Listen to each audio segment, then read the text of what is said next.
Doctor BR Ambedkar గారి 133వ జయంతి పురస్కరించుకొని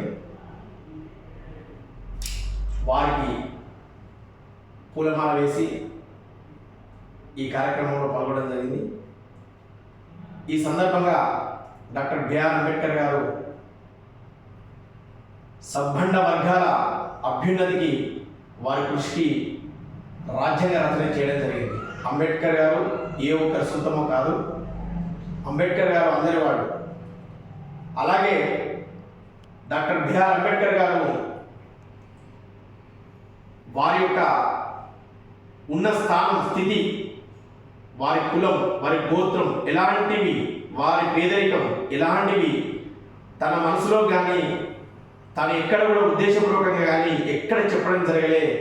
తను తన కోసం మరియు తన వర్గం కోసం ఏం చేస్తే బాగుంటుంది అనే ఉద్దేశంతో వారి నిరంతర ఆలోచన శైలితో ఉన్నతమైనటువంటి చదువు, గొప్ప చదువులు మాత్రమే తన జాతికి తనకు న్యాయం చేయగలుగుతాయి అని చెప్పి చదువే లక్ష్యంగా చేసుకొని ఇలా ప్రపంచ మేధావిగా ఈరోజు అంబేద్కర్ గారు గుర్తింపబడ్డారు. అలాగే ఈ ఒక సందర్భాన్ని పురస్కరించుకొని ఒక మాట చెప్తున్నా. బ్రిటిష్ ప్రభుత్వం ఈ దేశాన్ని పరిపాలిస్తున్నప్పుడు, బ్రిటిష్ ప్రభుత్వం హయాంలో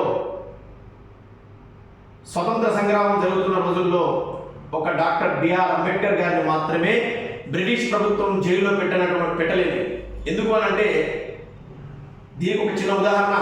ఒక సిఐ గారు అంబేద్కర్ గారిని నేను జైల్లో పెడతాను అంటే అంబేద్కర్ గారు ఇప్పుడు నవ్వేవారట, ఏదో సరదాకు అంటున్నాడు. కాలక్రమేణా ఒక రోజు ఒక అవకాశం వచ్చి ఆ సిఐ గారు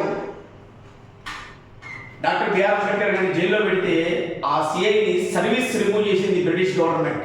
ఎందుకు అని అంటే ప్రపంచ మేధావులు భారత్ లా చేసినప్పుడు ప్రపంచ మేధావుల్లో ఒక కమిటీ నియమించబడింది. ఆ కమిటీలో 12 మంది లోపల డాక్టర్ బిఆర్ అంబేద్కర్ గారు ప్రపంచ మేధావుల్లో ఒకరు.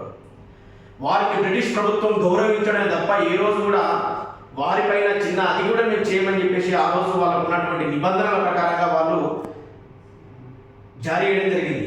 ఇది తెలుగుని సిఐ అంబేద్కర్ గారిని ముట్టుకోవడం వల్ల సర్వీస్ రిమూవ్. కాబట్టి భారత సంగ్రామంలో ఎంతోమంది ఎన్నో రకాలుగా ముందరికి వెళ్ళినప్పటికీ అందరినీ జైళ్ళలో పెట్టడం జరిగింది, అందరినీ లాఠీ చార్జీ చేయడం జరిగింది. అందరిపైన స్వతంత్రం కోసం పోరాటం అన్నాడు ఒక బిఆర్ అంబేద్కర్ గారిని తప్ప. ఎందుకంటే అతను ప్రపంచ మేధావిని గుర్తించారు.